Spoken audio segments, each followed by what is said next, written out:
Everyone, আসসালামু আলাইকুম সবাইকে। কেমন আছো বন্ধুরা? আশা করছি তোমরা যারা যেখানেই আছো, দূরে কাছে অনেক অনেক ভালো আছো এবং সুস্থ আছো। আমি দোয়া করি তোমরা দূরে কাছে দেশ বা দেশের বাইরে যেখানেই থাকো না কেন অনেক অনেক ভালো থাকো এবং সুস্থ থাকো। আলহামদুলিল্লাহ, আমি কিন্তু অনেক অনেক ভালো আছি। আর আবারও চলে এলাম একটা নতুন ব্লগ ভিডিও নিয়ে। আশা করছি আজকের আমার ব্লগ ভিডিওটা কেউ স্কিপ না করে প্রথম থেকে লাস্ট পর্যন্ত দেখে যাবেন।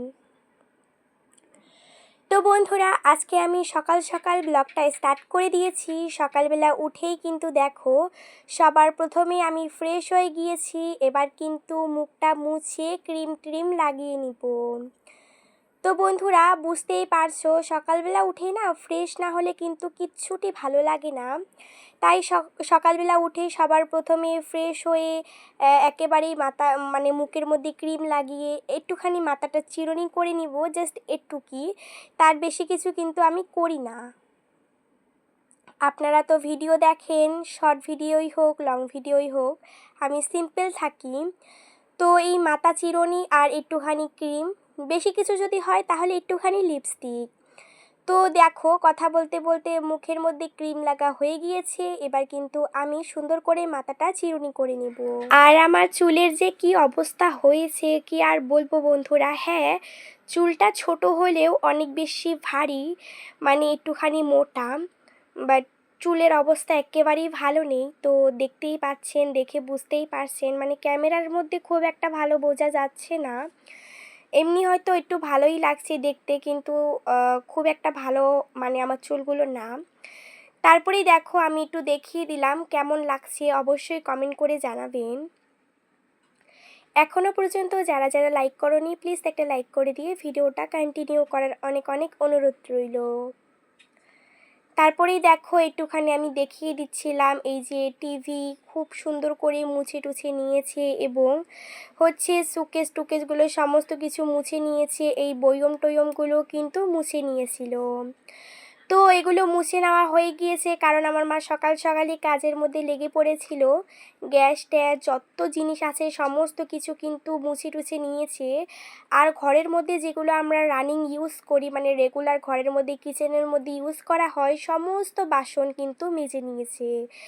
যেগুলো নোংরা হয়েছে ওগুলো মেজে নিয়েছে, আবার যেগুলো নোংরা হয়নি ওগুলো কিন্তু সুন্দর করে মেজে নিয়েছে।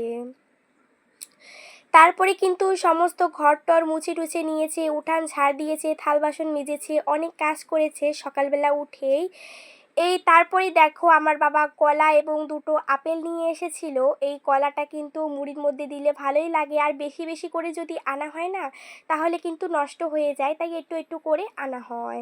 তার সঙ্গে ডালিম ছিল, ওটাও কিন্তু রেখে দিল। আর আমার বোনও এখানে খেলা করছিল ক্লে দিয়ে, তো আমিও একটু দেখিয়ে দিলাম। আমি না ক্লে টিলে খুব একটা পছন্দ করি না, বাট আমার বোনও ভীষণই ভালোবাসে। তো দেখো, তাকেও একটু দেখিয়ে দিলাম, সে একটু হাই করছিল। তারপরে বললামই তো, সমস্ত কাজ করে নিয়েছিল। এই জুতা টুতাগুলো সুন্দর করে আমার মা ধুয়ে দিয়েছে। আমার বোনুর গাড়ি, চেয়ার, এগুলো কিন্তু সমস্ত কিছু সুন্দর করে কিন্তু সার্ফ সাবান দিয়ে সুন্দর করে চকচকে ঝকঝকে করে ক্লিন করে নিয়েছিল। কারণ অনেক দিন ধরেই কিন্তু ঘর দুয়ারটা সুন্দর করে মোছা টোছা হচ্ছিল না, তাই আমার মা ভাবলো যে আজকে সুন্দর করে সমস্ত কিছু কাচাকুচি করা যাক। আবার যেগুলো থাল বাসন, কাপড় চোপড়, আজকে কিন্তু আমার মা অনেকগুলো কাপড় কেচে দিয়েছিল। তো একটু পরে মেলে দিবে, সমস্ত কিছু শেয়ার করেছি, একটু পরে দেখতেই পারবেন। এগুলো শুধু না, আরও কিন্তু অনেক কাপড় চোপড় আছে, বাট ওগুলো আগেই মেলে দেওয়া হয়েছিল অন্য একটা জায়গায়। তো তারপরে দেখো, আমার মা কিন্তু কাপড় টাপড় কেচে দেওয়ার পরে স্নান করে নিয়েছিল, স্নান করা কমপ্লিট হয়ে গিয়েছে। তো তারপরে এবার দেখো, আমার মা চলে এসেছে এবার সমস্ত কাপড়গুলো আস্তে আস্তে মেলে দিতে। তো সুন্দর করে মেলে দিচ্ছিল, তাই ভাবলাম যে আপনাদের সঙ্গে একটু শেয়ার করা যাক। তারপরে দেখো এবার সমস্ত কাপড়গুলো কিন্তু আস্তে আস্তে মেলে দিবে। আর আজকে অনেক বেশি কাপড় কেচে দেওয়া হয়েছিল, যেগুলো কাঁচা আছে ওগুলো কেচে মানে যেগুলো একটু একটু নোংরা হয়েছে ওগুলো কেচেছি, আবার যেগুলো রেগুলার পরে নোংরা করে ফেলেছিলাম ওগুলো কেচেছে। বললামই তো আজকে অনেক কাপড় চোপড় কেচেছে, সমস্ত বাসন মেজেছে, মানে বলতে গেলে আমাদের ঘর টর দুয়ার টর সমস্ত কিছু ডিপ ক্লিন করে নিয়েছে। তো বন্ধুরা এখনো পর্যন্ত ভিডিওটাতে যারা যারা এখনো লাইক করোনি প্লিজ লাইক করে দিয়ে ভিডিওটা কন্টিনিউ করার অনেক অনেক অনুরোধ রইল, এবং যারা যারা আমার চ্যানেলে নতুন আছো চ্যানেলটা সাবস্ক্রাইব করে আমার একটু পাশে থাকতে পারো। তারপরেই দেখো আমার মা সমস্ত কাপড় টাপড়গুলো সুন্দর করে মেলে দিচ্ছিল, এই ফাঁকে কটা আমি কমেন্ট পড়ে নিই। চলুন বন্ধুরা, আমার কজন প্রিয় প্রিয় বললে ভুল হবে, মানে সবার কমেন্ট তো নেওয়া তো পসিবল হয়ে ওঠে না, তার জন্য যারা যারা একটু বেশি বড় কমেন্ট করেছে তাদের নামগুলো একটুখানি নিয়ে নেওয়া। সবার প্রথমে বুডি ব্লগ থেকে আপু কমেন্ট করেছে, আপনার সব কাজগুলো দেখলাম, কত সুন্দর নিখুঁতভাবে কাজ করেছেন। ঠান্ডা জল আমার খাবার, সুযোগ নেই, শেষে ম্যাগি রান্না খুব সুন্দর হয়েছে অনেক। হ্যাঁ আপু, আমি ঠান্ডা জল খেতে পারি না, কারণ আমার মানে জ্বর হয়েছিল, শরীর খারাপ হয়েছে, গালাটা একেবারেই বসে গিয়েছে তার জন্য। তামান্না ডেইলি ব্লগস আপু কমেন্ট করেছে, এবার বাংলা থেকে দেখছি, অপেক্ষায় ছিলাম নতুন ভিডিওর, কিন্তু ব্যস্ততার জন্য আর ভিডিও দেখা হয়ে ওঠেনি। কি হয়েছে ভিডিওটা দেখে চলে এলাম, এক কথায় অসাধারণ। অনেক অনেক ধন্যবাদ আমার ভিডিওর জন্য অপেক্ষা করার জন্য।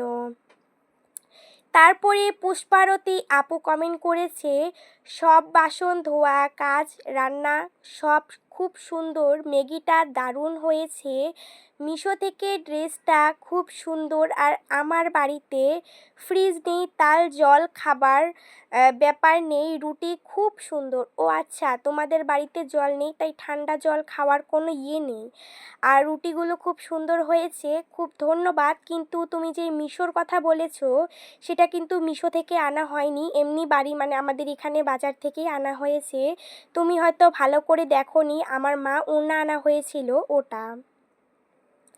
তারপরে পিউল ইসলাম আপু কমেন্ট করেছে, আসসালামু আলাইকুম প্রিয় আপু, মাশাআল্লাহ আপু, আপনার ভিডিও দেখতে আমার অনেক ভালো লাগে, সব মিলিয়ে ভিডিওটি দারুণ হয়েছে আপু। অনেক অনেক ধন্যবাদ। ওয়ালাইকুম আসসালাম, আমার সুন্দর একটা কমেন্ট করার জন্য আপু অনেক ধন্যবাদ, এরকম করে আমার পাশে থেকো। সুপর্ণা অফিসিয়াল আপু আমাকে কমেন্ট করেছে, খুব সুন্দর হয়েছে তোমার ভিডিও, উঠোন ঝাড় দেওয়া, ম্যাগি বানানো, থাল বাসন ধোয়া, ইফতার বানানো, তার সাথে তোমার কথা ভীষণ সুন্দর হয়েছে। অনেক অনেক ধন্যবাদ আমার ফুল ভিডিও দেখার জন্য এবং সুন্দর একটা কমেন্ট করার জন্য।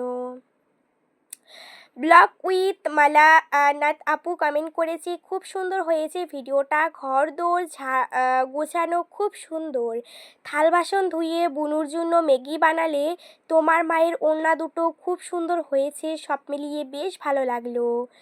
অনেক অনেক ধন্যবাদ আপু ফুল ভিডিও দেখার জন্য আর এত সুন্দর একটা কমেন্ট করার জন্য। হ্যাঁ, আমার মার ওড়না দুটো কিন্তু অনেক বেশি ভালো হয়েছে, আমার কাছেও কিন্তু খুব ভালো লেগেছিল। তো বন্ধুরা, আমি সবার কমেন্ট নিতে পারছি না, তো তার জন্যই যে একটা আমার বড় বড় লাগছে চোখের সামনে এসেছে তার নিলাম।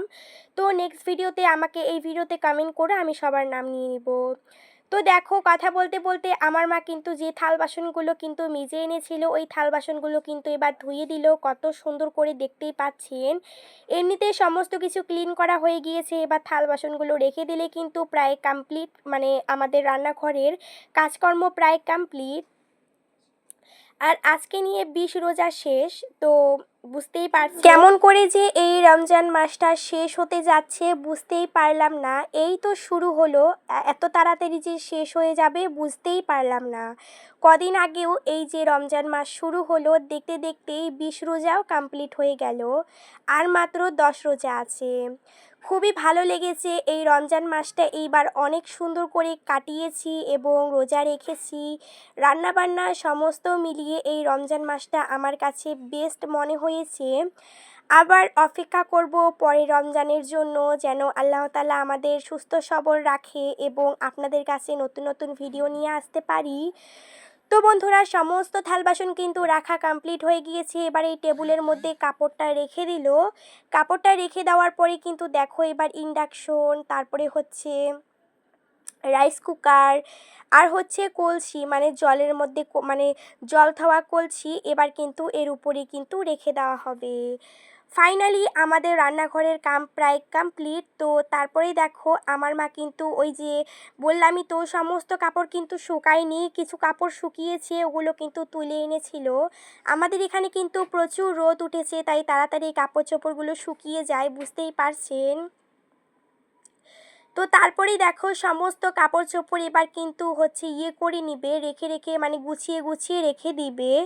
তো বুঝতেই পারছেন, দেখে কিন্তু মানে বুঝতেই পারছেন অনেকগুলো কাপড় হয়েছে আর আজকে ভীষণই খাটুনি হয়েছে আমার মার। তো একটা দিয়ে ভালো যে আজকে কাজ করা হয়েছে, আবার অনেক দিন কাজ না করলেও খুব একটা কাজের প্রেশার থাকবে না। তো তারপরে এই কাঁচা লঙ্কাগুলো আনা হয়েছিল, কাঁচা লঙ্কাগুলো বোটাগুলো ছিঁড়িয়ে ধুয়ে নেওয়া হয়েছে। এবার এগুলো কিন্তু ফ্রিজের মধ্যে রাখা হবে। আর আজকে কিন্তু আমার মা কিন্তু হচ্ছে ইফতারের পরে কিন্তু আমরা যেগুলো বেঁচে যাওয়া ভাত থাকে ওগুলো খেয়ে নিই, কারণ ইফতারের মধ্যে আর আলাদা করে ভাত রান্না করা হয় না, নাহলে আবার সেহরির সময় খেতে পারি না। তো তাই আজকে কিন্তু হচ্ছে আমার মা খিচুড়ি খেতে ইচ্ছা করছিল, মানে ব্লগ ভিডিও দেখতে দেখতে একজনের দেখি যে খিচুড়ি রান্না করছে। তো আমার মা বলল যে চলো আজকে খিচুড়ি খাওয়া যাক। তো তার জন্যই দেখো আমার মা খিচুড়ি বানাবে। তো এই জন্য আমার মা সমস্ত কোটাকুটি করছে। বাড়ির মধ্যে খুব একটা সবজি নেই, বুঝতেই পারছেন, মানে খুব একটা সবজি না থাকায় চটফট কিন্তু যেটুকুই ছিল ওটুকুই দিয়ে সুন্দর করে খিচুড়িটা আজকে রান্না করা হবে। সয়াবিন, তারপরে হচ্ছে বেগুন এখানে কুটে নেওয়া হচ্ছে। আর এই টমেটোগুলো না ফ্রিজের মধ্যে রাখতে রাখতে একটুখানি হচ্ছে একটু মানে বেশি রকম পেকে গিয়েছে, এগুলো কিন্তু কেটে কেটে রেখে দিবে এবার। মানে যাই হয় আর অবস্থা, মানে বেশি করে আনলে না এরকমই হয়, মানে আদা নষ্ট হয়ে যায়, কি বলবো আর। তার জন্য সমস্ত কিছু একটু একটু করে আনাই আমার কাছে বেস্ট মনে হয়। তো বেগুন, টমেটো, সয়াবিন, তারপরে হচ্ছে আলু, আলু তো লাগবে, মাস্ট বি, আলু লাগবেই। আর আমার বোনও কিন্তু টমেটো খেতে ভীষণই ভালোবাসে, তাই ওকে টমেটো দেওয়া হয়েছে, সে কিন্তু টমেটো খাচ্ছিল। আর আমার মা বলল আমাকে যে খাঁচা থেকে আলু কটা আমাকে দিয়ে দে, তাই আমি আলু নিতে চলে এসেছি দেখো। তো এবার কিন্তু আলুগুলো কিন্তু এবার আমি আমার মাকে দিব, সুন্দর করে কিন্তু সমস্ত সবজি কুটাকুটি করে কিন্তু খিচুড়ি রান্নাটা কমপ্লিট করবে। তো দুর্ভাগ্যবশত আমি খিচুড়ি রান্নাটা পুরোটা দেখাতে পারিনি, তার কারণ হচ্ছে আমি তো সেহরির পরেই ইফতারের পরেই আমি ভয়েস দিয়ে 8টার সময় ভিডিওটা ছেড়ে দিই। তো রান্নাটা হতে হতে প্রায় 7টা বেজে গিয়েছিল, তাই আমি আর হচ্ছে ভিডিওর মধ্যে আর দেখাতে পারিনি। এবার কিন্তু একটু পরে এই খিচুড়ি রান্নাটা বসিয়ে দিবে। তার মধ্যে আমার মা ইফতারির জন্য সমস্ত কিছু প্রস্তুতি নিচ্ছিল। সবার প্রথমেই দেখো ফ্রিজ থেকে হচ্ছে বুট বের করে এনেছে, ছোলাটা সিদ্ধ করা হয়েছিল অবভিয়াসলি। তো সুন্দর করে কিন্তু ছোলার মধ্যে কাঁচা লঙ্কা এবং পেঁয়াজ কুচি করে দেওয়া হচ্ছিল। তো তার কারণ ছোলা ফ্রাই করা হবে সুন্দর করে একেবারে মাখো মাখো করে। আমার ভিডিও দেখলে বুঝতে পারবেন পকোড়া, ছোলা, আপেল কলা এবং মুড়ি মাখা, তারপরে সেমই, তারপরে হচ্ছে বুট দিয়ে বিরিয়ানি, এগুলো কিন্তু সবসময় থাকে, কারণ রমজান মাসে এগুলোই আমরা সবসময় বেশি খাই। আর কিছু হোক বা না হোক মুড়ি মাখাটা তো হবেই। আমার বেশি ভালো লাগে, আমার না, আমার ফ্যামিলির সবারই বেশি ভালো লাগে এই মুড়ি মাখাটা, তাই কিছু হোক আর না হোক মুড়ি মাখাটা তো অবভিয়াসলি থাকবেই, ভালো লাগে। তারপরে দেখো জল দিয়ে সুন্দর করে পেঁয়াজ ভাজা ভাজা করে এখানে সমস্ত হলুদ গুঁড়ো, লঙ্কা গুঁড়ো, জিরে গুঁড়ো দিয়ে সুন্দর করে হচ্ছে ছোলাটা ফ্রাই করে নিল। এখানে আমার মা পকোড়া ভাজছিল, পেঁয়াজও ভাজছিল, পেঁয়াজটা একটুখানি দেখিয়ে দিলাম, দেখো কত সুন্দর লাগছে দেখতে। ফাইনালি হচ্ছে ছোলাটাও ফ্রাই করা কমপ্লিট। এবার কিন্তু আমাদের এখানে আমরা কিন্তু এটা খেজুর খাই না, আমরা একটু অন্যরকম খেজুর খাই যেটা বাস্কর মধ্যে পাওয়া যায়। বাট দুর্ভাগ্যবশত ওটা শেষ হয়ে গিয়েছে, এখন কি করব, খাওয়াই লাগবে। আর ইফতারের সময় খেজুর তো খাওয়াই লাগবে, তার জন্যই কিন্তু ঝটপট এটা নিয়ে আসা হলো। এটা মানে খুব একটা ভালো লাগে না, কারণ এটা একটু শক্ত টাইপের। তো আর বেশি ব্লগটা বড় করছি না, এই অবধি থাক। সবাই ভালো থাকবেন, সুস্থ থাকবেন।